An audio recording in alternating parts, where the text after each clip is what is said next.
Locked On Hawks, your daily Atlanta Hawks podcast. Part of the Locked On Podcast Network. Your team every day.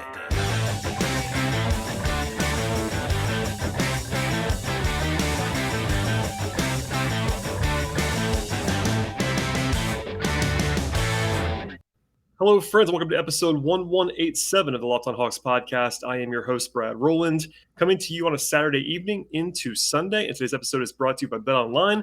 BetOnline has you covered this season with all the props, odds, and lines, and everything that you need. BetOnline, where the game starts. Today's podcast will break down what became a nice blowout win in breezy fashion for the Atlanta Hawks. The final score of 127-100 over the Raptors at Tampa Marina on this Saturday evening.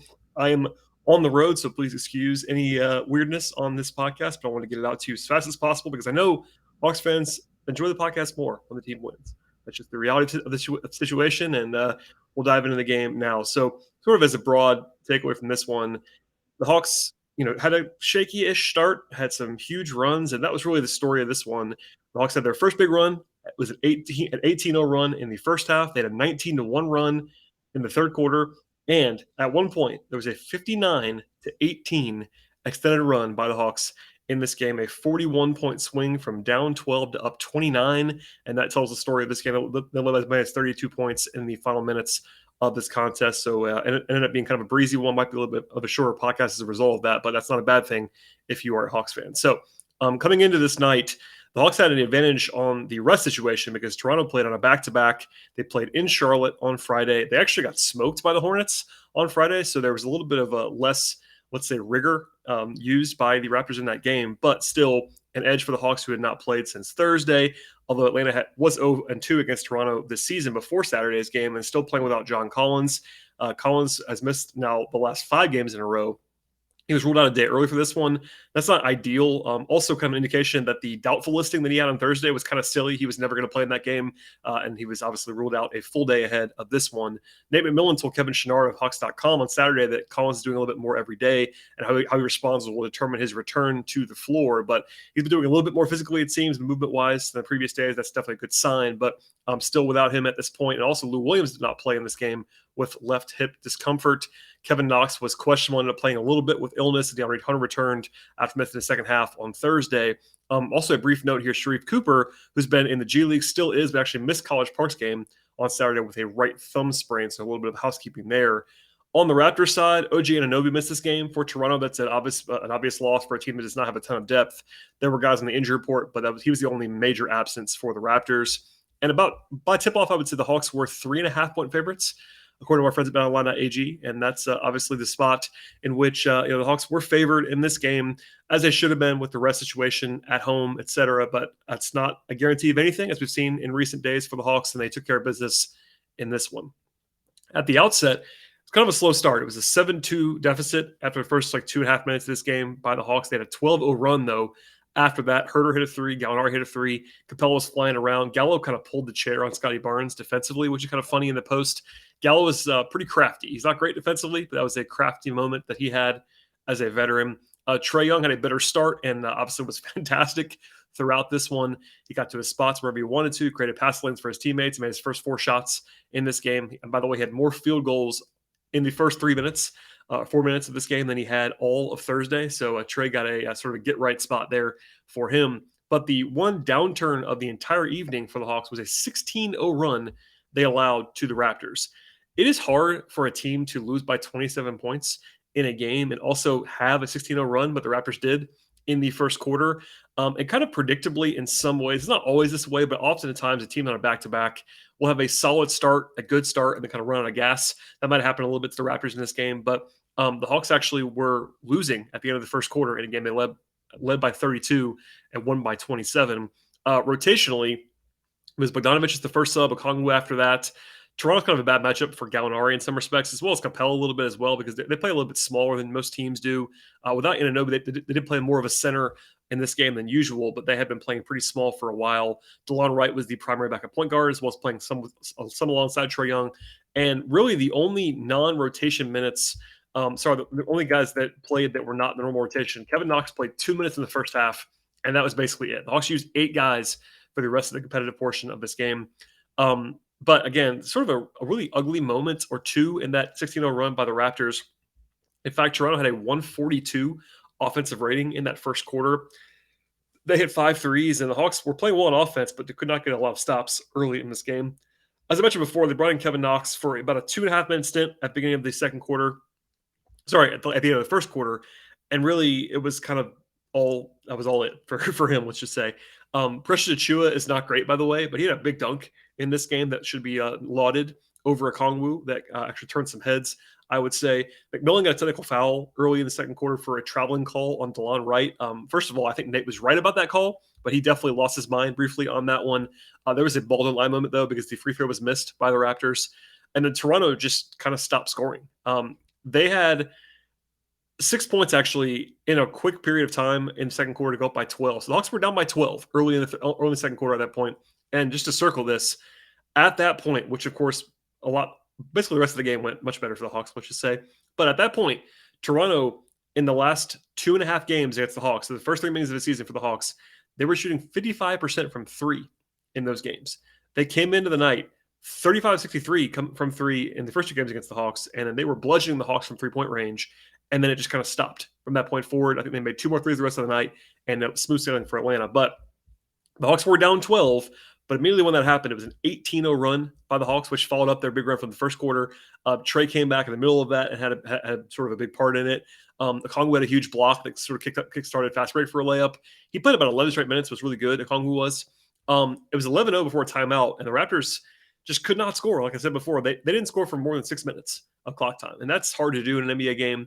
A crazy half of runs on both sides, but especially with the Hawks having 2 of those, and they led by 8 at the halftime break because of that push.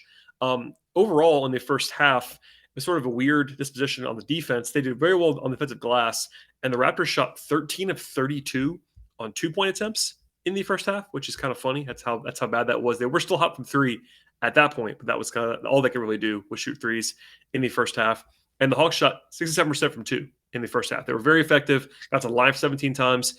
Trae had 25 and a career-high 11 field goals in the first half. He was getting to the line, getting to the end of the lane. He was getting whatever he wanted inside the arc in this game, really the entire way, especially in the first half. And the Hawks flipped the script a little bit. But still, it was not a blowout at halftime. They were up by 8. That's a good margin, but nothing was assured at that point in time. Obviously, the rest of the game went exceedingly well for Atlanta, headlined by the third quarter, which we'll get to in a moment. But before we cover that and everything else from this contest, a word from our sponsors on the show today. By this time of year, I'm usually in the spot where I'm giving up on all of my resolutions for the new year, but this time around, I'm sticking to my resolution to eat right, and that's because of Built Bar. Honestly, it feels like it's not even really a resolution for me because I actually enjoy eating Built Bars, and from the protein-infused puff bars, they're fantastic. You have all of the other flavors and all the other fan favorites from Built Bar. Each and every Built Bar has 100% real chocolate, and that makes it a huge difference, honestly. They taste great, and they're fantastic. On top of that taste, they have low calorie and high protein. You can easily replace your candy bars with Built Bars, both in taste and to improve your nutrition. Go to Built.com right now. Check out the nutrition page. You'll be absolutely blown away with what you see. Most Built Bars have only 4 grams of sugar, 4 net carbs, and 17 grams of protein with a low calorie count. In terms of flavors, Built Bar has some favorites like coconut almond, mint brownie, and also a new flavor this month. It's white chocolate cookies and cream. That is fantastic. And each flavor is delicious. They have new flavors coming all the time. And the best way to find out everything you need about Built Bar is to go to Built.com and use the promo code LOCKED15. If you do that, 15% off on your order with Built Bar. That's promo code LOCKED15, 15% off at Built.com. All right, and the third quarter was again the blowout favorable quarter for the Hawks. It was 38-16 overall in the third, which kind of tells the story. In fact, the middle 2 quarters of this game were 72-37 in favor of Atlanta, which is that's how you get to a blowout win, let's just say. And the half started out with a 7-0 run by Atlanta, go up by 15 points in a hurry. Later in the third quarter, Trae scored 7 straight around a timeout by the Raptors to push the lead back up to 18. At that point, he had 34 points on 15 of 18 shooting and was 14 of 16 on 2s. And usually, Trae's pretty good from 2 for a small guard, but still, that's pretty wild given how much he had been attacking in this game. And he finally made a 3 in the third. That was his first 3 of the game, which was kind of midway through the third quarter. And that began his 7-0 run began a 19-1 overall run by the Hawks that broke the game open completely. They went from being comfortably ahead to blowout fashion to go up by 29 points with 4 minutes to go in the third. I mentioned it before. I want to emphasize this one more time. It was a 59-18 extended run for the Hawks in this game. They went from down 12 to up 29, 59-18. That is a wild stretch against a good Raptors team. And the offense was great during that period. Obviously, Trae was brilliant, etc. But the defense was also quite good. Capella was excellent in the third quarter. Hunter played well in this game as well. And the Hawks led by as many as 32 points late in the third quarter, going up by 30 at the end of the third. They scored 104 points in the first three quarters, which tells the story of the game pretty much. And just the third quarter alone, by the way, 70% from the floor, 5-7 from three, 5-5 at the free throw line. Every single starter was plus 19 or better in the third. The numbers were pretty crazy through three quarters overall. And again, the game is basically over at that point. I won't say that it's 100% over, but it's more like 99% when you're up by 30 at the end of the third. Again, 104-74. The Hawks had a 137 offensive rating through three quarters. They shot 61% from the floor at that point, 10 of 22 from three, 18 of 22 from the free throw line. Trae had 37 and 11 at the end of the third, and they were holding the Raptors to less than a point per possession, which tells the story in a big way. Obviously, the fourth quarter was not terribly consequential, let's say. They were comfortably leading the entire way. I will say they sat out the fourth quarter. Sorry, the beginning of the fourth quarter, Trae was on the bench as usual. They went with Herter, Bogdanovich, and Gallinari with DeLon and Okongwu, and they were trying to win the game right there, let's just say. They did not pull their starters for a long, long time. Hunter came back in pretty early. They didn't go back to Knox till garbage time, etc. But the Raptors were kind of chipping away a little bit. It got down to 21 with about 8 minutes to go. A couple of quick possessions by the Hawks offensively, which did not need to happen. There was one that was a Gallo. It was a decent look, to be fair, but they were kind of just sped up at that point in time. I thought the ball handling was pretty spotty at times in that stretch. Toronto is very uniquely set up to be able to press and put on pressure, full court and three-quarter court, etc. Seemed to bother the Hawks a little bit, and they almost turned it over right after that as well. They kind of had to bring Trae back in the game, which I'm sure they didn't want to do that. And honestly, in my mind, I was thinking, up by 30 at the end of the third, you want to have Trae never come back. That's the goal at that point in time. But he had to come back in with about 7 minutes to go or so because the Hawks hadn't scored. They only had 3 points in the first 5 minutes of the the fourth quarter. And the lead was still very comfortable. I want to stress that. It was at no point was there actually a threat by Toronto, but it was just close enough. The way I tweeted it during the game was like the Hawks played just poorly enough, like narrowly poorly enough to have to bring Trae back in the game. And honestly, I was okay with that. Usually I'm someone that criticizes, or at least questions Nate for kind of putting the pedal to the metal a little bit too much at times in the second half. But Trae needed to come back in that game. I think at that point in time, it was getting a little bit shaky, let's just say. Execution was not quite the same in the fourth quarter overall, but they did finally push it back up to, I believe, 29 at one stage in the fourth quarter. Once Trae stabilized things, Herter was playing well as well, and the starters were really good all night long. So no concerns down the stretch. In fact, much as I just said, the Hawks needed to push this game away. I thought they played the starters probably 2 minutes too long, 3 minutes too long, something like that. Trae stayed in for probably an extra couple minutes. That's Nate McMillan. Let's just say making sure they were going to win this one. And I will say I understand that because the Hawks needed to win this game, especially with all of what transpired during the game, to have the blown lead and have that momentum kind of be quelled. I understand trying to finish the game off, and they went ahead and did that. So no criticism there whatsoever. And again, it was never really close down the stretch. And once they were able to clear the bench with about 3.5 minutes to go, it was garbage time, and it was a beautiful thing at that stage. So broadly speaking, the offense was quite good in this game. A 128 offensive rating when the starters left the floor for the last time. And really, the competitive portion, it was more like 130 or higher. For the whole game, 58% from the floor, 42% from three. Excellent shooting throughout this contest. A 68.5 true shooting percentage. That is excellent by any description. 27 assists and 12 turnovers for the Hawks. That's very good on both sides. Not like uber elite in either category, but better than average even for a good Hawks offense. They're passing the ball well, doing whatever they wanted to do, honestly. They didn't do a whole lot on the offensive glass in this game, but they didn't have to. Just to be fair, they didn't really have to do that, given the way they were shooting. I thought Trey Young made a good point after the game about kind of how the Hawks had to fix and sort of sift through Toronto's defenses throughout this game and figure out what the Raptors were going to be doing defensively. Nick Nurse is very creative. They do a lot of things defensively that are pretty interesting. And the Raptors also probably lost their gas pedal a little bit in this one as well on the back-to-back. But once the Hawks kind of had the light come on and figure out what they were going to do from Trae Young on down, they couldn't be stopped by the Raptors in this game. So they were in that groove. Something this Hawks team is capable of. When they are good on offense, they are good on offense. We saw that in this game. Defensively, they held the Raptors to less than a point per possession in the whole game. It was even better than that before garbage time set in. The Raptors were 3 of their last 19 from three-point range in this game, which tells the story. They finally cooled off. Again, I mentioned this before, but during this game, they were shooting 55% for the season against the Hawks in 3 games. So they finally cooled off, and that was very helpful. For the full game, 40% from the floor, 31% from 3 for the Raptors. Good defense there. 48% true shooting for Toronto in the game. 44% from 2. Not a whole lot to complain about, honestly, defensively. I think after the first, 8 minutes, the Hawks were pretty excellent on defense throughout this one, and that's a very, very positive sign. So overall, I will just say the Hawks, played lights out in this game. They were due for one of these. They needed to get one of these victories. I mentioned this on Thursday's podcast, but if you're a new listener, you might have missed it. The Hawks needed to put this game away in a big fashion. Obviously, they could have won on Thursday in Chicago. It was a game that in a vacuum was not a bad loss, but the one that they probably needed to steal and to come back at home and hold serve when you're favored and you're quote unquote supposed to win against a good Raptors team that you're competing with, by the way. You want to catch the Raptors in the standings. And winning this game in this spot with the schedule fairly advantageous, let's just say, in this game, was a good sort of taking care of business opportunity for the Hawks.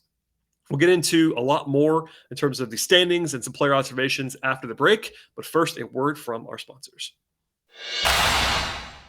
Football is now over for the season. And honestly, a lot of people that love football, it's kind of brutal not to have it in our lives. But basketball is in full swing right now with both pro and college hoops. And that is fantastic. From all the latest odds, totals, player props, and future bets, and more, BetOnline.net remains the number one spot for all of your sports betting needs.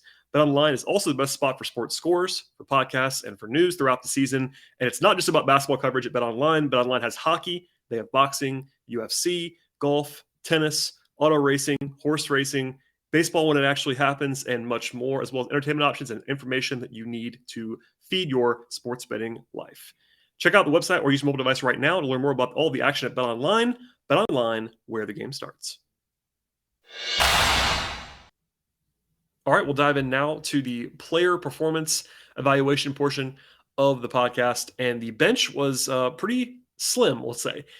Like I said before, they only played 8 guys for the most part. The crew of Jalen Johnson, TLC, Skylar Mays, and Gorgie Jang came in for the final 3 minutes, so nothing really to add on that front.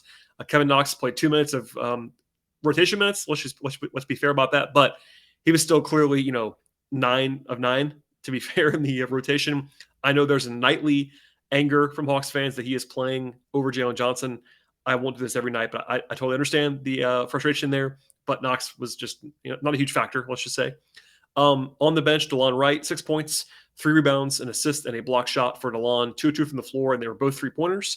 He did his job in this spot. Bogdanovich, 14 points, 6 rebounds, 2 assists, 2 steals. He is still playing very well in the last month as he came back from injury, which, by the way, was exactly a month from today on Saturday the 26th.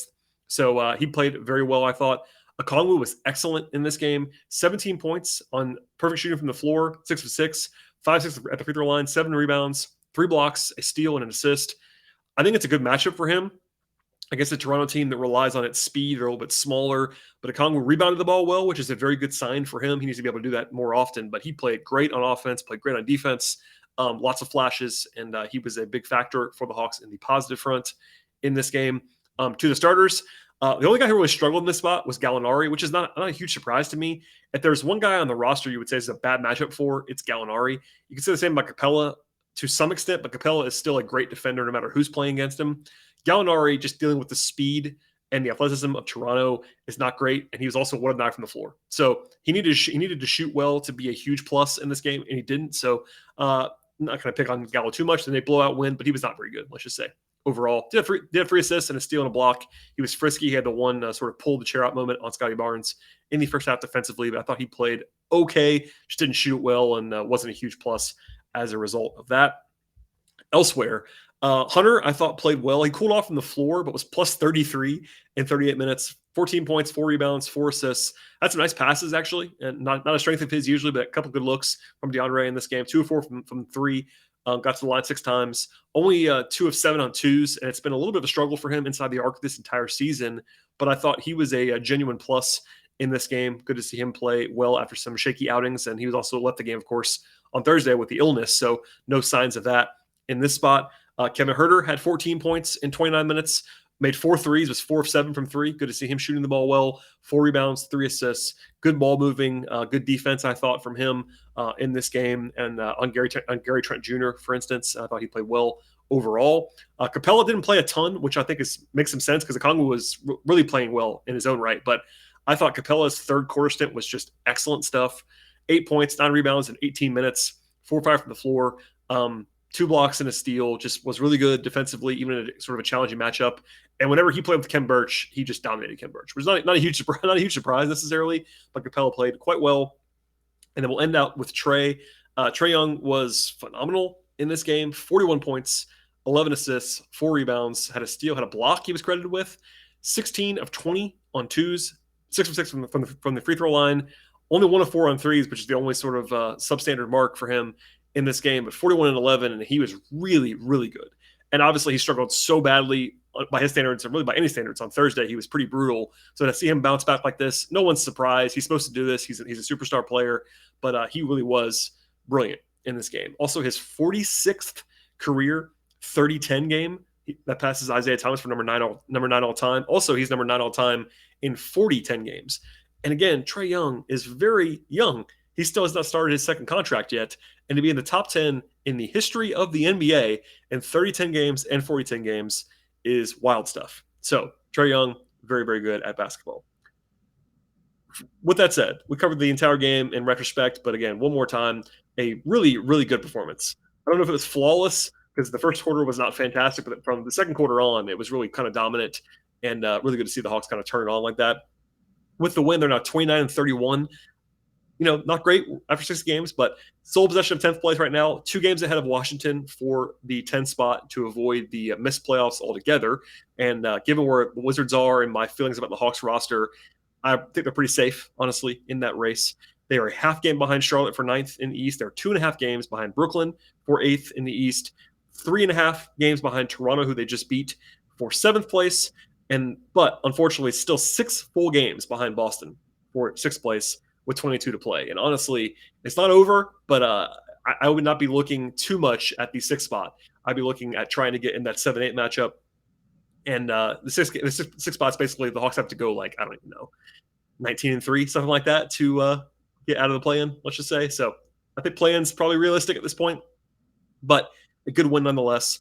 From here, the Hawks go to Boston.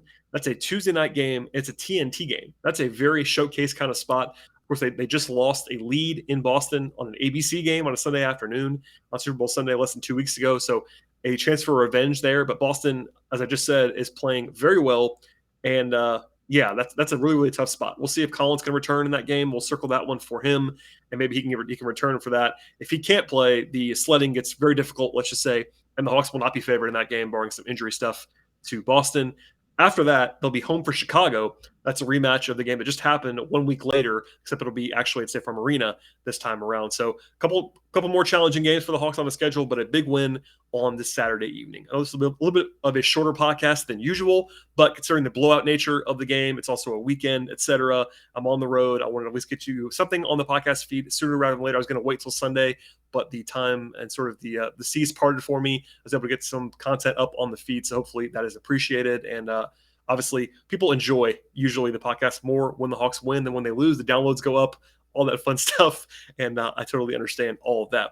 One final plea before I get out of here on this Saturday into Sunday is that the Hawks, of course, this Locked On Hawks podcast, I should say, is on YouTube at this stage. We are now on YouTube. Even if you're not a huge video podcast consumer, and I know I'm not necessarily either, it takes 2 seconds to go ahead and hit the like button and the subscribe button, more importantly, on our Locked On Hawks YouTube page. The links is on our subscription and the description to this podcast. Also, you can find it at Locked On Hawks on Twitter. I always tweet out the links to Apple and Spotify and our direct stuff at Megaphone, which is the hosting site for this podcast. But YouTube, Spotify, Apple Podcasts, where'd you like to listen to the podcast, definitely support us. But right now, my higher-ups, my bosses, tell me that YouTube subscriptions are huge. So go ahead and subscribe to the show there and support the podcast in the best way possible. Follow me on Twitter if you'd like to at BT Rowland. Again, follow the show on Twitter at Locked On Hawks, and we'll see you next time.